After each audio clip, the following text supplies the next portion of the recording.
Bonjour à toutes et à tous et bienvenue dans l'école du futur. Au programme aujourd'hui, on va commencer par notre rôle modèle du jour. Il a inventé un robot qui révolutionne le monde de la chirurgie et du traitement du cancer.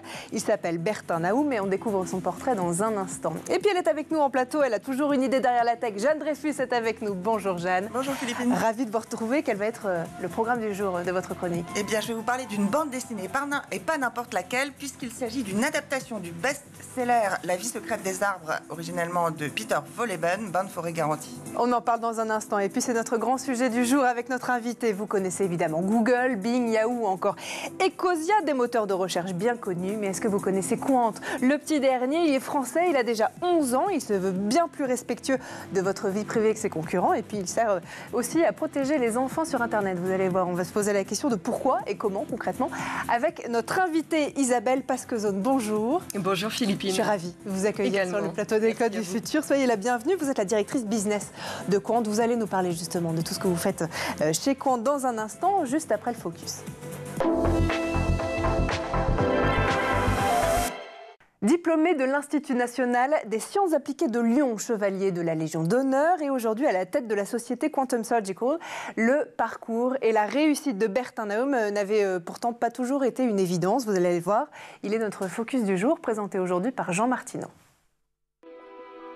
Au-delà des histoires extraordinaires, des personnages inédits qui captivent les petits et les grands, ce qu'il y a de plus extraordinaire avec la science-fiction, c'est finalement ce qu'elle a de réel. Son histoire à lui est très réelle, bien que merveilleuse. Fils d'immigrés béninois, il grandit dans un orphelinat français. Aujourd'hui, Bertin Naoum est à la tête de l'une des plus grandes success stories françaises. En tant que patron fondateur de MedTech, le Français révolutionne la robotique médicale internationale depuis plus de 20 ans, créant des robots qui optimisent la façon de traiter les patients au point d'être plébiscités dans le monde scientifique. Donc MedTech est une société qui est spécialisée dans la conception, la commercialisation de robots chirurgicaux. Nous concevons une nouvelle génération de robots chirurgicaux utilisés pour des opérations du cerveau et de la moelle épinière. Nos robots sont de conception 100% française et sont utilisés dans différents établissements hospitaliers. Diplômé en robotique, Bertin tombe dans le milieu médical un peu par hasard à la suite d'un travail scolaire. Pour lui, tout c'est clair, il est en capacité d'apporter son savoir à la cause la plus noble qu'il soit, aider des patients grâce à ses inventions. Il se spécialise donc après ses études dans le monde de l'high-tech médical et en 2002, il lance sa propre boîte et crée son premier robot spécialisé dans la chirurgie du genou. La technologie est rapidement rachetée par un grand groupe américain et le Français réinvestit donc cet argent dans la conception d'un nouveau robot. Aujourd'hui, il y a un réel momentum de ce qu'on appelle la robotique chirurgicale qui commence à être de plus en plus reconnu comme étant un outil absolument indispensable dans l'évolution de la chirurgie, tout simplement parce que les robots sont en fait des outils intelligents qui vont assister les chirurgiens dans ce qu'on appelle la chirurgie moins invasive, c'est-à-dire notamment au travers d'incisions plus petites. Le rôle que la robotique et la technologie peuvent jouer à très court terme, c'est de fiabiliser l'acte chirurgical, c'est-à-dire de permettre d'offrir au plus grand nombre d'utilisateurs, de chirurgiens et donc de patients les plus hauts niveaux de qualité de soins possible. Aujourd'hui, Bertin a créé 4 robots, dont un dédié au traitement peu invasif des cancers de l'abdomen, puisqu'il permet de traiter des tumeurs particulièrement difficiles à atteindre par leur taille ou leur localisation. Ses inventions sont reconnues à travers le monde entier et sa société a même reçu l'équivalent du prix Nobel de la recherche biopharmaceutique. Allez, autre chose à présent, on connaît tous évidemment Google, l'incontournable et le plus connu des moteurs de recherche. Google qui prend aussi quasiment la totalité du marché de ces moteurs de recherche, mais il existe aussi quelques concurrents un petit peu plus petits, mais surtout très différents. Et parmi eux, Qwant, lancé en 2013 et 100% français, Qwant se positionne comme un moteur de recherche beaucoup plus respectueux de la vie privée de ses utilisateurs. Mais tient-il sa promesse? On va poser la question à notre invité tout de suite dans la première partie du talk. Et aujourd'hui, à nos côtés pour en parler, Isabelle Pasquezone. Je rappelle que vous êtes la directrice business de Qwant. Avant d'aller justement dans les détails de ce que vous faites concrètement et de parler de la vie privée, de ce que vous faites auprès des enfants, notamment sur leur protection de la vie privée en ligne, qu'est-ce que Vous faites concrètement chez Qwant. Est-ce que vous pouvez nous présenter en quelques mots ? Bien sûr. Donc Qwant est un moteur de recherche, comme vous l'avez très justement dit, qui est produit et hébergé en France et qui se veut être une alternative aux GAFAM. Donc l'idée n'est pas du tout de se positionner en concurrent de Google, ce serait illusoire de toute façon, mais vraiment de pouvoir proposer aux utilisateurs désireux de respecter leur vie privée, de ne pas partager leurs données, d'avoir une alternative. Donc Qwant existe depuis plus d'une dizaine d'années, comme vous l'avez très justement dit. Et l'idée est de pouvoir proposer un moteur de recherche exhaustif qui permet aux utilisateurs de ne pas partager ces données. Les données ne sont évidemment pas revendues à d'autres sociétés. Et puis également, on ne conserve pas l'historique des données des utilisateurs. Donc il n'y a pas de profilage de l'utilisateur. Il y a vraiment un respect de la navigation et de l'utilisation du moteur qui permet à chacun, en fait, d'avoir accès aux informations voulues dans le respect le plus total de la vie privée de chacun. C'est ce qui fait effectivement votre différence. Qwant aujourd'hui, c'est combien d'utilisateurs Qwant aujourd'hui, c'est à peu près 6 millions d'utilisateurs par mois. Alors, ce qui est important à préciser, c'est qu'aujourd'hui, Qwant est présent évidemment majoritairement en Europe de l'Ouest, également aux États-Unis, mais les territoires phares et les territoires clés pour Qwant, c'est évidemment la France, qui est le berceau de Qwant, mais également l'Allemagne, l'Angleterre, et puis l'Espagne ou l'Italie. Néanmoins, notre cœur de cible se trouve en France. Ce sont des particuliers. Ce sont des particuliers ou des entreprises qui ont déployé également Qwant au sein de leur entreprise sur leur parc d'ordinateurs afin de protéger aussi bien la navigation des salariés que l'intelligence économique dans l'entreprise également, puisqu'on sait que la navigation des salariés fait partie aussi des failles qui puissent exister dans une entreprise. Tout à fait. Alors une autre question qu'on peut se poser aussi, c'est si ce n'était pas un petit peu trop ambitieux, en tout cas d'arriver avec un produit comme le vôtre sur un marché, on en a parlé, ultra concurrencé et concurrentiel par les principaux moteurs de recherche, connus et utilisés de tous, partout dans le monde. Vous nous avez expliqué que Qwant ne se positionne pas comme un concurrent de Google. Malgré tout, ça fait à peu près la même chose, avec des valeurs très différentes. Mais est-ce que ça, justement, c'était l'ambition initiale de Qwant ? Vous nous l'avez expliqué, de ne pas se concurrencer avec tous ces autres. Mais est-ce que malgré tout, vous arrivez à vous faire une place ? Bien sûr. Alors, vous avez cité également d'autres moteurs de recherche tout à l'heure. Donc, on n'est pas les seuls à pouvoir proposer une alternative. Vous avez cité Ecosia, il y en a d'autres, DuckDuckGo. Et l'idée, c'est vraiment, en effet, de se dire qu'aujourd'hui, il y a une place pour une alternative. Il y a une place également pour éduquer les gens au fait qu'aujourd'hui, vous pouvez choisir de sélectionner un moteur par défaut qui ne soit pas celui qui vous est imposé par votre device, donc que ce soit sur votre ordinateur ou votre téléphone portable. Donc oui, il y a une place, bien sûr. Il y a une place et l'idée, c'est tout simplement de pouvoir également se différencier et proposer quelque chose de différent à nos utilisateurs. Et c'est la raison pour laquelle, aujourd'hui, sur Qwant, au-delà du respect de la vie privée et de la confidentialité des données de nos utilisateurs, on souhaite aussi pouvoir proposer à n'importe qui de pouvoir avoir accès à des fonctionnalités nouvelles. Donc par exemple, depuis le 15 mai dernier, vous pouvez sur Qwant avoir accès à une fonction résumée ou également à l'IA générative qui vous permet d'accéder plus rapidement aux résultats de votre recherche. Et donc ce sont ces nouvelles fonctionnalités, il va y en avoir d'autres évidemment au cours des mois à venir, qui vont permettre d'offrir justement une différenciation par rapport à d'autres moteurs et notamment les plus connus comme celui de Google par exemple. Bien sûr, Google aujourd'hui utilise l'intelligence artificielle Bien dans sûr, ses résultats. Tout à fait, c'est récent également. Et puis vous avez entendu aussi parler du DMA, qui donc est une initiative européenne qui vise à justement pouvoir favoriser l'utilisation d'alternatives donc, aux GAFAM, dans le respect de la souveraineté aussi technologique européenne. Et c'est vrai que là où, par exemple, auparavant, on avait du mal avec Apple, par exemple, à faire en sorte que Qwant soit disponible comme moteur de recherche par défaut, le DMA a tout simplement permis de régulariser tout cela et permettre à n'importe quel internaute aujourd'hui de choisir Qwant comme moteur de recherche par défaut. Donc c'était une annonce particulièrement attendue, j'imagine, pour vous. Alors, particulièrement attendue, oui, tout à fait, parce que je pense que c'est une étape importante vers une régularisation plus claire de tout ce marché-là. Est-ce que c'est suffisant ? Le temps le dira, ouais. Mais c'est vrai qu'il faut que ça s'accompagne aussi d'une pédagogie sur l'utilisation des moteurs, et ça c'est une autre affaire. Et ça se passe notamment dès l'école, on va en parler dans un instant. D'abord, je voudrais vous parler justement de cette intelligence artificielle, ces nouvelles fonctionnalités, le DMA, tout ça qui fait qu'on assiste actuellement à une sorte de renouveau de Qwant, qui reste assez méconnu, il faut l'avouer, de la majorité des utilisateurs du web après plus de 10 ans après sa création. Comment vous expliquez justement cette volonté aussi d'être un peu plus connu aujourd'hui? Est-ce que c'est vraiment quelque chose sur lequel vous voulez travailler, avoir de plus en plus d'utilisateurs? Alors, tout à fait, bien sûr.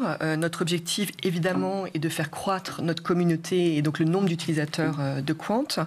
C'est également la volonté d'Octave Klaba, qui est Octave et Miroslav Klaba qui ont racheté Qwant l'été dernier, donc tout à fait. À hauteur de 75%. Alors, il y a évidemment toujours la Caisse des dépôts et consignations à hauteur de 25% dans notre actionnariat.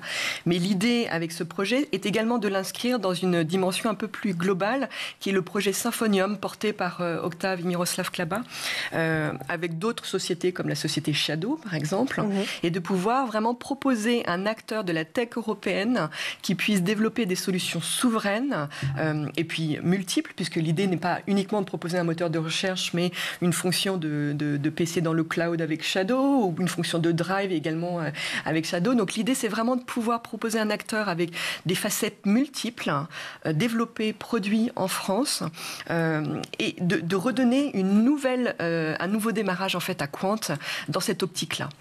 L'idée également est de pouvoir progressivement se détacher du moteur de recherche et de l'index de Bing, Microsoft, avec lequel nous travaillons jusqu'à présent. Ouais. Et c'est la raison pour laquelle cette année, je ne peux pas vous donner de date exacte encore, mais on va pouvoir annoncer à nos utilisateurs le développement de notre propre index. Et ça permettra vraiment d'appuyer la notion de souveraineté de Qwant. Ça, c'est un vrai travail de fond aussi. C'est un travail qui est initié depuis plusieurs mois maintenant. Dès l'arrivée d'Octave Klaba au sein de Qwant, c'était vraiment sa demande première et la priorité qui a été donnée aux équipes tech. D'accord. Et donc sur laquelle on travaille activement depuis plusieurs mois. Est-ce que ça veut dire aussi que cette arrivée d'Octave Klaba, on le rappelle, le fondateur d'OVH, fournisseur de services Internet, c'est aussi des équipes en Bien plus, sûr. Et notamment technologiques qui vous permettent d'aller encore plus loin, travailler sur ces nouvelles fonctionnalités d'intelligence artificielle. Vous savez à peu près où est-ce que vous voulez aller, j'imagine. Est-ce qu'aujourd'hui, la volonté, c'est aussi d'en faire un pionnier de la recherche en ligne en Europe? Tout à fait. Alors, il y a plusieurs choses. Il y a d'une part les synergies qui vont être possibles à mettre en place entre les différentes sociétés de l'écosystème Symfonium, puisqu'il y a un partage d'expertise, puisqu'évidemment, il y a des équipes communes. On s'appuie aussi sur le savoir-faire des uns et des autres pour pouvoir développer de nouvelles fonctionnalités. Il y a une roadmap technique et technologique très claire pour les nouvelles fonctionnalités que Qwant va pouvoir proposer, que ce soit la rétribution, que ce soit évidemment d'autres fonctionnalités liées à la capacité que les utilisateurs vont avoir à se loguer sur Qwant pour personnaliser de plus en plus leur interface. Et puis on travaille également de concert avec des grands opérateurs télécoms, avec des grandes sociétés pour également mettre en place des synergies partenariales qui permettent de développer la notoriété de Qwant auprès des utilisateurs finaux. Bon, eh bien écoutez, ce que je vous propose, c'est qu'on continue à en parler dans un instant, parce que c'est passionnant. On va parler aussi de ce que vous faites auprès des enfants, parce que c'est intéressant aussi. D'abord, on fait un petit tour du côté de la planète tech. Images et vidéos, c'est le...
Et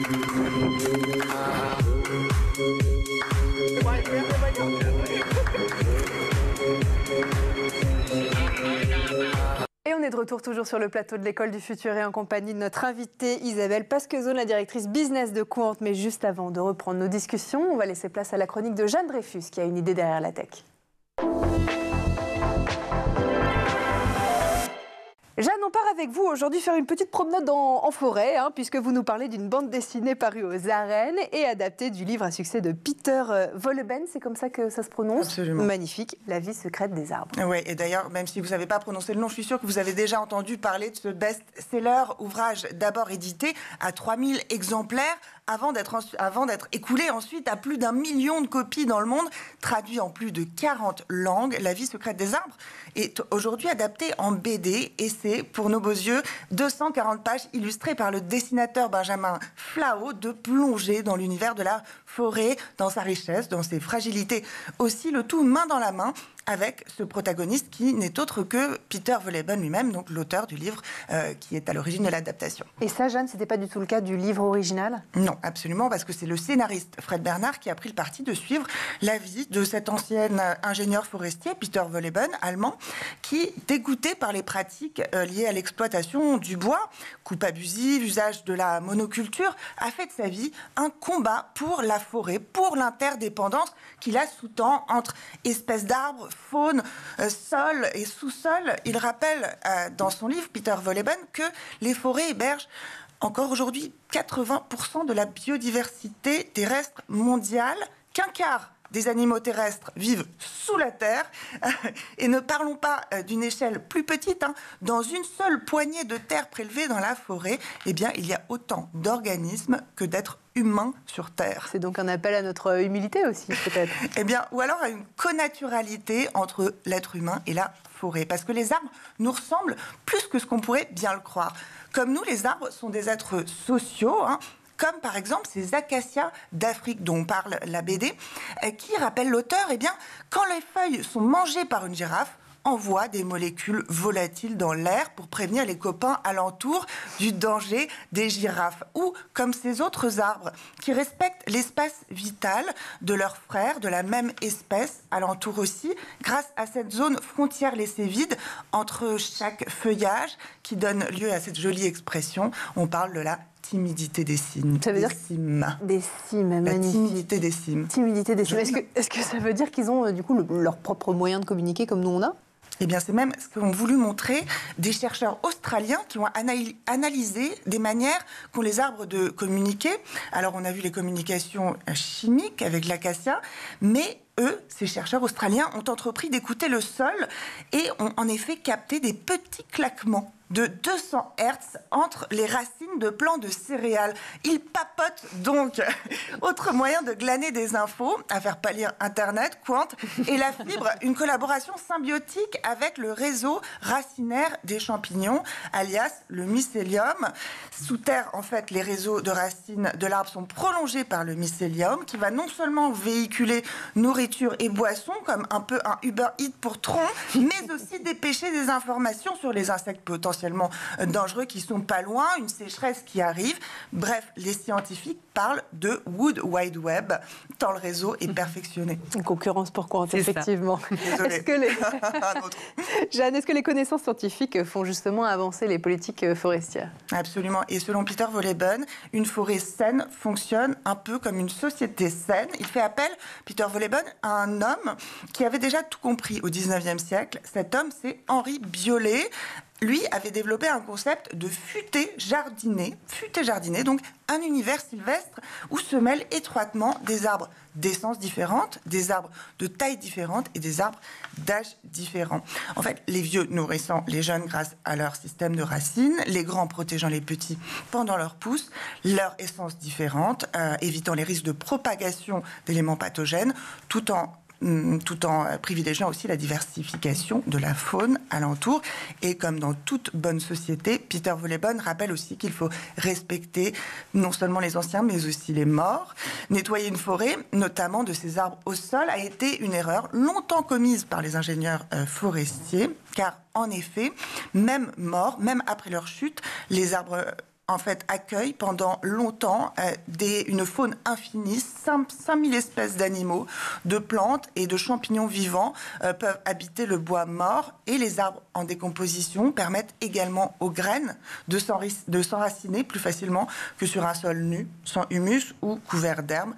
Bref, cette BD porte un plaidoyer bien utile donc pour faire face aux défis titanesques auxquels nous sommes confrontés, et dont la forêt pourrait être évidemment un allié essentiel. Ça, c'est clair. Merci beaucoup, Jeanne Dreyfus. Jeanne Dreyfus, petite question pour vous et notre invité. Est-ce que vous connaissiez Et oui, tout à fait. Mais je me demande si dans les séries, quand on n'a pas envie de montrer Google, on ne montre pas Quant. Ah, c'est possible. En tout cas, c'est une bonne idée qu'on peut donner à tous les producteurs. Voilà, opportunité business. Surtout qu'on vient changer d'identité visuelle avec un graphisme bien plus épuré et sobre. Donc, très bonne idée, Jeanne. Ah oui, tout à fait. Eh ben voilà, merci beaucoup. Le renouveau de Quant, on continue à en parler dans un instant, et ce nouveau logo qui s'affiche sur votre écran, on en parle tout de suite dans la deuxième partie du talk. Et on continue d'en parler avec notre invitée Isabelle Pasquezon, directrice business de Quant. On l'a vu, ce logo, nouveau logo par rapport à l'ancien qui était très coloré. Ça aussi, c'est une volonté de renouveau aussi avec Quant Junior, qui se présente comme le moteur de recherche sécurisé préféré des enfants. Sécurisé, ça veut dire exempt de tout contenu choquant ou inadapté à des enfants? Oui, tout à fait. En fait, Quant Junior est un moteur de recherche qui est destiné aux 6-12 ans. Donc, on sait aujourd'hui que malheureusement, les enfants sont exposés à Internet de plus en plus tôt. Ce n'est pas nous qui le disons, c'est les chiffres de l'UNAF qui redisent que 57% des 3-6 ans et 85% des 7-10 ans utilisent déjà Internet. Et donc, Quant Junior a été créé pour permettre à la fois aux parents et aux enfants de naviguer dans un univers sécurisé et protégé, avec un double niveau de modération qui nous permet, en se basant sur des mots-clés ou des noms de domaine, de pouvoir empêcher l'enfant d'accéder à des images choquantes, des images violentes ou des contenus inappropriés. Pourquoi, c'est une question pardon, peut-être un peu futile, mais pourquoi un moteur de recherche comme Google n'a pas ces valeurs-là et ces fonctionnalités-là? Alors, la raison pour Google, honnêtement, je l'ignore et je les laisserai répondre à cette question-là. Néanmoins, il nous a semblé indispensable depuis 2015 maintenant de pouvoir offrir cette alternative qui est d'ailleurs très largement utilisée dans les écoles, par les professeurs également. On a mis en place un partenariat avec le ministère de l'Éducation nationale dès le début de Quant Junior. L'idée étant de pouvoir tout simplement laisser son enfant naviguer sur Internet de manière sécurisée. Il y a un double niveau de modération. Le premier qui permet tout simplement à l'enfant d'être bloqué systématiquement lorsqu'il tape un mot qui est totalement inapproprié. Par exemple, si l'enfant veut taper l'adjectif sexy sur Quant Junior, un petit crocodile va apparaître et lui expliquer que ces contenus sont inappropriés, aussi bien pour les images que les vidéos et que les résultats de texte. Et il ne peut pas forcer les résultats? Il ne peut pas forcer non plus. En mettant par exemple un autre mot comme désirable.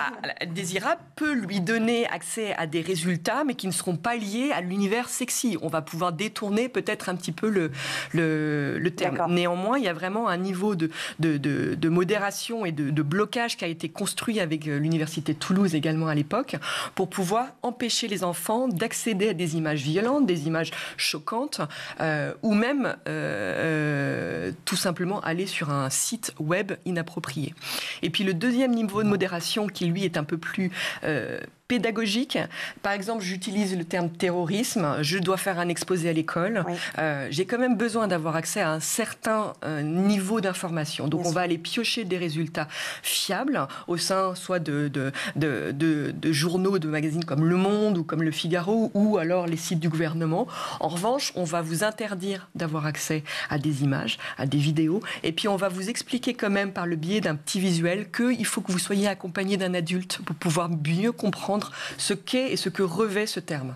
Ce que je veux dire dans cette question, effectivement, et merci d'y avoir répondu, est-ce que Google pourrait faire ça? Ce que vous montrez, en tout cas, c'est que cette modération, elle est possible. Elle est possible, elle est utile et elle est demandée. C'est-à-dire que de plus en plus dans la société d'aujourd'hui, on se rend compte qu'avec toutes les attaques que l'on peut subir sur le net, ou même l'enfant que l'on souhaite de plus en plus protéger d'acteurs malveillants, il est indispensable de pouvoir proposer aux enfants et aux familles un acteur qui permet tout simplement à l'enfant de s'éduquer à Internet entre 6 et 12 ans. Ouais. Et après, il aura toutes les clés en main pour pouvoir naviguer sur n'importe quel moteur et sur un Internet plus large.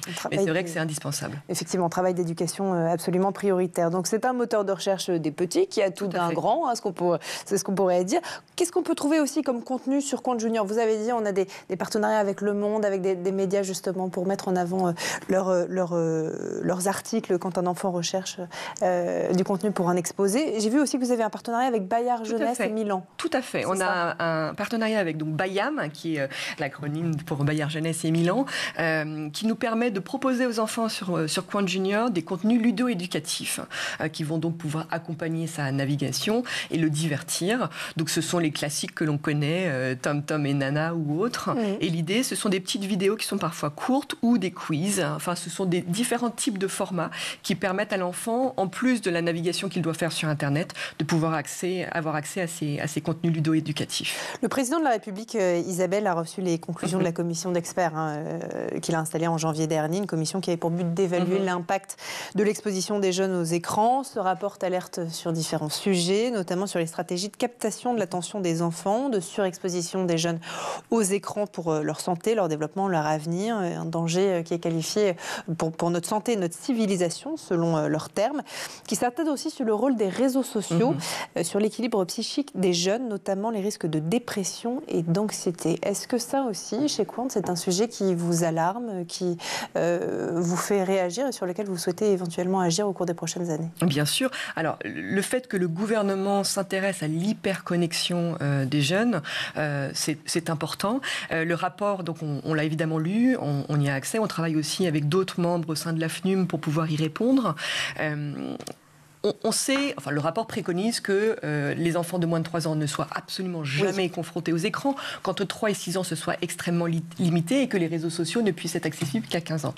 En fait, Qwant Junior répond tout à fait à cette démarche-là, qui est de dire non, nous ne pouvons pas exposer les enfants de moins de 12 ans au même Internet que ceux des adultes. Et c'est la raison pour laquelle on n'a pas attendu en fait le rapport des experts pour créer cet outil, donc ce moteur de recherche, qui est unique en son genre, qui aujourd'hui n'existe qu'en France et que peut-être demain, on souhaitera déployer à l'international, parce qu'il n'existe pas beaucoup d'alternatives de ce type-là. Non, c'est vrai. Et donc, pour répondre à votre question, c'est fondamental de s'intéresser à l'hyperconnexion. Néanmoins, il y a une différence entre les réseaux sociaux, l'accès aux réseaux sociaux et l'accès à un moteur de recherche. Un moteur de recherche est indispensable, puisque je reprenais l'exemple tout à l'heure de l'exposé à l'école. Aujourd'hui, nos enfants très jeunes vont commencer à travailler sur des exposés, sur des zones géographiques dans le monde ou sur des thèmes bien précis. Donc on doit pouvoir leur offrir cette alternative de recherche. Néanmoins, on n'a pas attendu en fait la commission et les experts pour pouvoir proposer l'alternative de Qwant Junior qui, à mon sens, répond parfaitement à cette théorie qui est de faire attention justement à l'hyperconnexion des jeunes et de pouvoir proposer des alternatives qui soient déployées particulièrement pour eux. Et très rapidement, parce que ce sera notre dernière question, vous êtes aujourd'hui disponible dans les écoles françaises? Oui, bien sûr. Il y a certaines écoles, il y a longtemps, au démarrage de Qwant, démarré un projet avec le ministère de l'Éducation nationale. Donc oui, Qwant est très déployé dans les écoles, notamment primaires. Voilà, qui donne accès du coup à tous les élèves, effectivement. C'est ce qu'on vous souhaite en tout cas. Ça s'appelle Qwant, mesdames et messieurs. Merci encore à vous, Isabelle Pasquezone, d'avoir été parmi nous aujourd'hui, directrice business de Qwant. Et puis évidemment, on le rappelle, Qwant Junior pour les enfants. Merci aussi à notre chroniqueuse du jour, Jeanne Dreyfus, pour cette petite promenade en forêt. Merci à vous de nous avoir suivis. Et puis nous, on se retrouve comme tous les jours, vous le savez, dès demain à 12h30 sur Scroll TV. Et d'ici là, passez une très bonne journée.